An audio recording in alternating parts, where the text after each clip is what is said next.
please.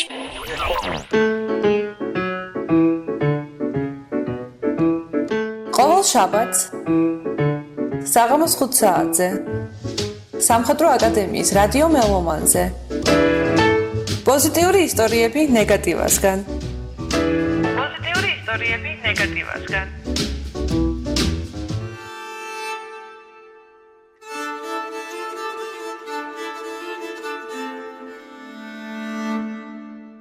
გამარჯობათ, მე ნეგატივური. დღევანდელი გადაცემით მე მინდა ელოცო ჩვენ მშვენიერ ქალბატონებს დღესასწაული, რომელიც ახლოვდება და კერძოდ 3 და 8 მარტი, ქალებისადმი მიძღვნილი დღესასწაული. ეს გადაცემა მე მინდა მეუძღვნა ადამიანს, რომელიც ერთ-ერთი მაგიური პიროვნებაა მანდილოსნებისთვის. მისი სახელი დაკავშირებულია ზუსტად მანდილოსნების ბედთან და ძალიან ბევრი აშინებს ამ სახელით მანდილოსნებს. მაგრამ მართლა იყო კი ეს ადამიანი ესეთი საშინელი და ბოროტი? ბევრი რო არ გავაგრძელებინა, მოდით წარმოგიდგენთ ჩვენი დღევანდელი გმირი.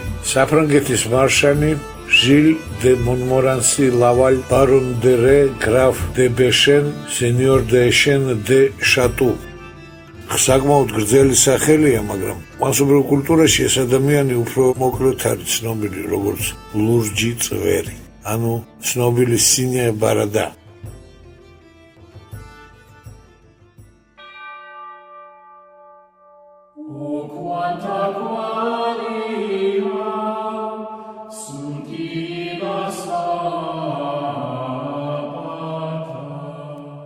მოდით გავიხსენოთ რა არის ჩვენთვის ცნობილი ამ ადამიანზე.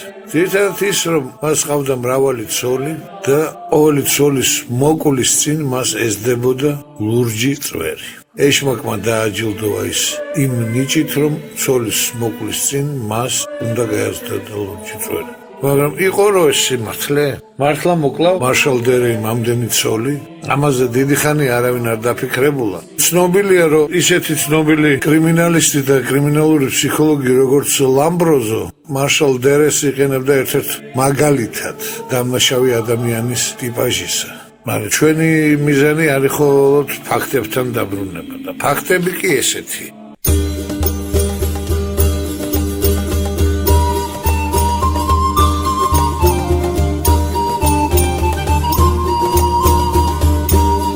მარშალ დე რე დაიბადა ბრეტონში 405 წელს. ეს არის ათწლიანი ომის ბოლო პერიოდი, როდესაც საფრანგეთმა თითქმის წააგო ომი ინგლისის წინააღმდეგ და საფრანგეთის შემდგომი მეფე უნდა გამხდარიყო გენრიხ მეხუთე, ინგლისის ხელმწიფე. მას შემდეგ რაც მეფე კარლ მეოთხე გარდაიცვლებოდა, ტახტზე უნდა ასულიყო არა მისი შვილი კარლი, არამედ მისი სიძე, ინგლისის ხელმწიფე.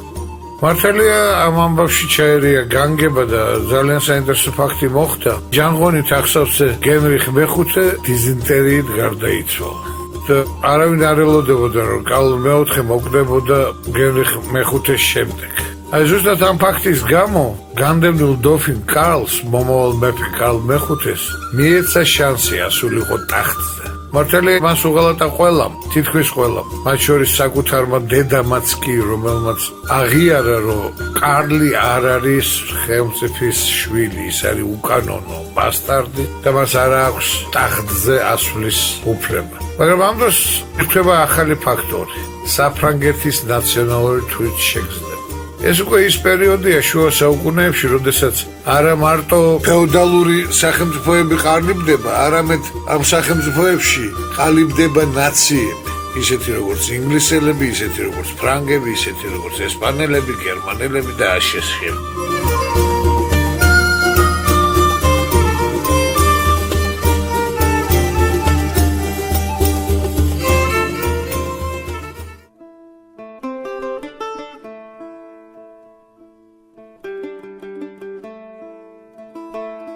ზუსტად კარლიც იმ დროს იწყებს თავის ტახტისთვის ბრძოლას, როდესაც საფრანგეთში იწყებს ჩამოყალიბებას საფრანგეთის ნაცია, მაგრამ საფრანგეთს აქვს ამავე დროს ერთი ძალიან უნიკალური კუთხე, მას ბრეტონი ქვია. ბრეტონი ეს არის კუთხე, რომელიც ბოლომდე ფრანგულად დღემდეც არ მიიჩნევა. ბრეტონელები საკმაოდ განსხვავდებიან საფრანგეთში ყველასაგან და სულ ყოველთვის რაღაც გარკვეულ კულტურულ ავტონომიაზე ჰქონდათ პრეტენზია. ზუსტად ამ ბრეტონული კუთხიდან არის ჩვენი დღევანდელი გმირი. საინტერესო ფაქტია, რომ ის 16 წლის ქორწილდება და ქორწილდება ერთხელ და სამუდამოდ.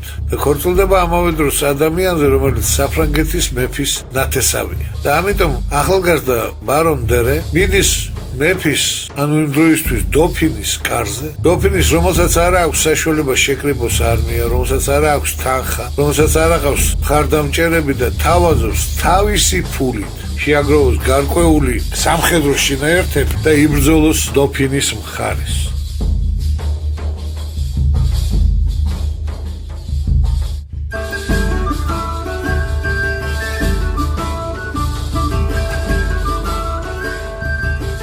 იგი ახსენებს გარკვეულ სამხედრო წარმატებებს, მაგრამ მისი ძირითადი სამხედრო წარმატებები დაკავშირებულია კიდევ ერთ ფრანგულ ლეგენდასთან. ადამიანთან, რომელიც დერეზე 10 წლით ადრე გაივლის იმ გზას, რაც მოუწევს მერე გაიაროს დერე, ანუ კოცონზე ასვლა. ამ ადამიანს ქვია ჟანა დარკი.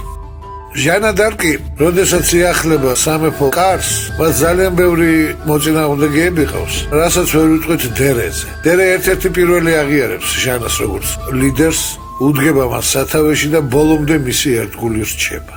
დღეს ნებავებოდეთ ამ დამთავრდა ჩვენი გადაცემა. შემდეგ გადაცემაზე გავაგრძელებ მე ლურჯი წვერის ტრაგიკულ ისტორიას. კარგობრძანდებოდეთ, მე ნეგატივა ვარ.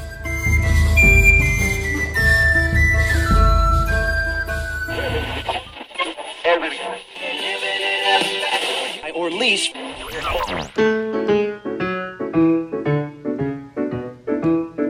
ყოველ შაბათს საღამოს 5 საათზე სამხატვრო აკადემიის რადიო მელომანზე პოზიტიური ისტორიები ნეგატივასგან.